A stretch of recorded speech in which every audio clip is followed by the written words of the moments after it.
Welcome to SST विद्यालय। तो आज हम बात करेंगे हम लोग आपका हिस्ट्री चैप्टर 1 जो है the rise of nationalism in Europe, जिसमें अभी हमारा बॉक्स का सीरीज चल रहा है।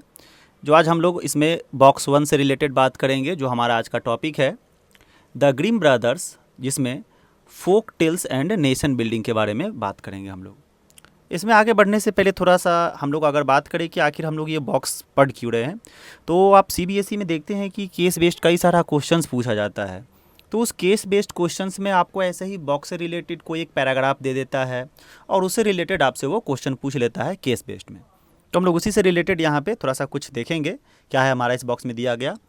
तो देखिए दिया गया यहाँ पे Grimm fairy tales is a familiar name. Familiar name कहने का मतलब यहाँ पे कि काफ़ी मशहूर नाम है। जैसे हमारे यहाँ पे कई सारा अलग अलग मैगजीन वगैरह होता है, न्यूज़पेपर्स है, वैसे ही जैसे कि आप लोगों को पता होगा कि बचपन में बहुत जैसे कि हम लोग पढ़ते थे तो चंपक करके एक बुक आता था।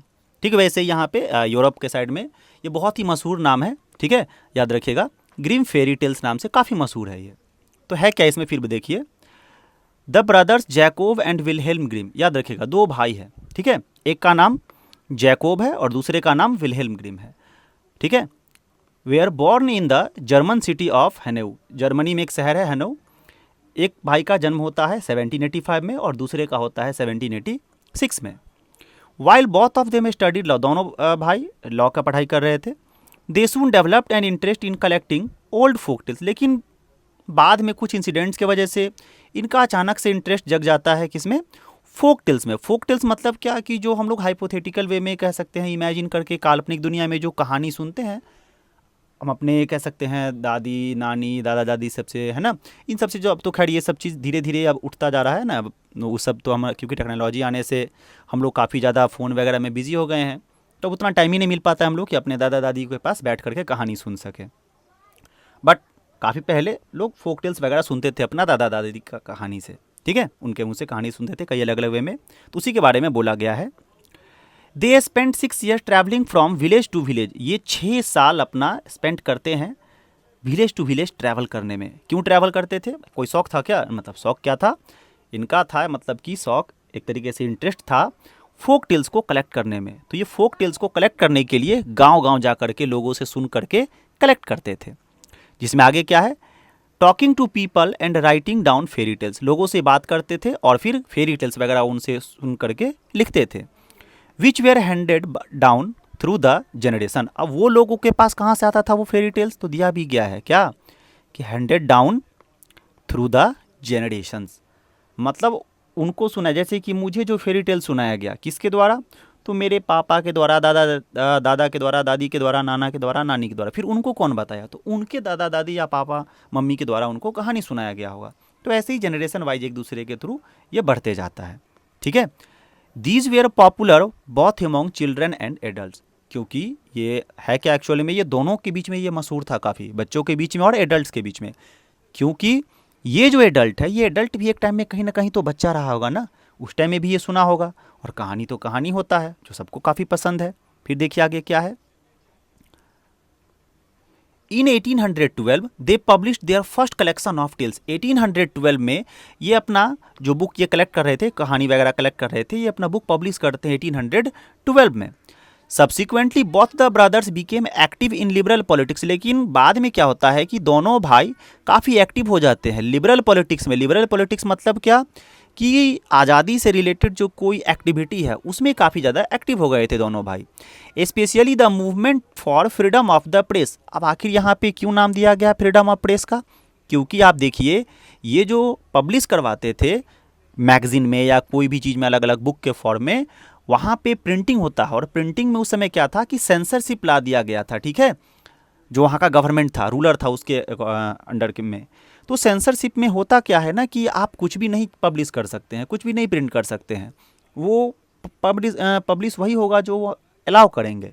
तो यहाँ पे इसी चीज़ के फ्रीडम के लिए ये फ्रीडम ऑफ प्रेस में पार्टिसिपेट किए थे, मतलब कि इन चीज़ों को आवाज़ उठाए थे। In the mean time they also published a 33 volume dictionary of the German language. और उसी बीच में ये 33 वॉल्यूम डिक्शनरी नाम से यहाँ पे ये पब्लिश भी किए, जो कि किस लैंग्वेज में था, जर्मन लैंग्वेज में। आगे हम लोग बात करेंगे बस थोड़ी ही देर के बाद कि ये 33 वॉल्यूम डिक्शनरी आखिर क्यों लॉन्च किया गया। फिर देखिए the Grimm brothers also saw French domination as a threat to German culture. अब समझिए, इसको समझने के लिए थोड़ा सा हम लोगों को अपने इंडिया का स्टोरी समझना होगा, बस शॉर्ट में। हमारा जो लैंग्वेज था पहले, वो लैंग्वेज हमारा हिंदी था, ठीक है। इस हिंदी लैंग्वेज की अगर बात करें तो ब्रिटिशर्स के आने के बाद नो डाउट हम लोग जो आज इंग्लिश पढ़ रहे हैं किसके द्वारा दिया गया है, ब्रिटिशर्स के द्वारा ही। और ब्रिटिशर्स जब आया था तो कहीं ना कहीं वो अपना जो रिलीजन है वो हमारे ऊपर थोपना चाह रहा था, क्रिश्चियनिटी वगैरह, ठीक है। तो यहाँ पे इसी चीज़ को थोड़ा सा रिलेट किया गया है कि ये जो ग्रीम ब्रदर्स ये भी देखे कि ये जो फ्रेंच डोमिनेशन है, क्योंकि स्टार्टिंग में जब फ्रांस आया था तो लोग काफ़ी उनको पसंद करते थे, है ना, क्योंकि वो मोनार्की को हटा करके अलग अलग तरीके से सब कुछ एस्टेब्लिश किया था। यहाँ पे बोला गया है क्या कि the Grimm brothers also saw French domination as a threat to German culture, क्योंकि फ्रांस के आने से, फ्रांस की आर्मी आने से वहाँ का जो कह सकते हैं उससे होगा क्या कि जर्मन कल्चर खतरे में पड़ जाएगा, मतलब कि जर्मन का जो कल्चर है वो धीरे धीरे खत्म हो जाएगा, ठीक है।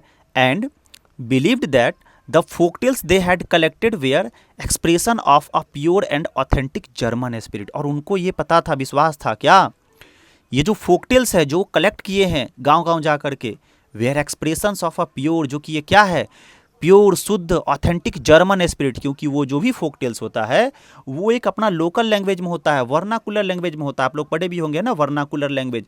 वर्नाकुलर लैंग्वेज यानी कि लोकल लैंग्वेज को बोला जाता है। हम लोग ही जो कहानी सुनते हैं अपने पापा मम्मी से तो नहीं सुनते हैं, दादा दादी से जो सुने होंगे वो इंग्लिश में नहीं सुनाते होंगे, वो यहाँ का लोकल लैंग्वेज में सुनाते होंगे। जैसे कि कहीं पे लोकल लैंग्वेज गुजराती होगा, मराठी होगा, मैथिली होगा, भोजपुरी होगा, ठीक है, हिंदी होगा, ये अलग अलग वर्नाकुलर लैंग्वेज में वहाँ पे ये फोक टेल सुनाया जाता है, जो कि कहीं ना कहीं ये प्योर ऑथेंटिक जर्मन स्पिरिट को दिखाता है, ठीक है। फिर आगे देखिए क्या है, दे considered their project for collecting folk tales and developing the German language as part of the wider effort to oppose French domination। एक तरीके से इनको लग रहा था क्या कि ये जो प्रोजेक्ट है इनका, क्या चीज़ का, फोक टेल्स कलेक्ट करने का, and developing the German language, और वो फोक टेल्स को जर्मन लैंग्वेज में पब्लिश करते थे। जर्मन लैंग्वेज मतलब क्या, उनका जो अपना लैंग्वेज था, local language, as part of the wider effort to oppose French domination, जिससे फ्रेंच डोमिनेशन को वो अपोज कर सके, उनकी चीज़ों को, मतलब उनका जो कल्चर है, लैंग्वेज है, वो अपने यहाँ जर्मनी में हावी ना होने देने के लिए इस चीज़ को वो कर रहे थे।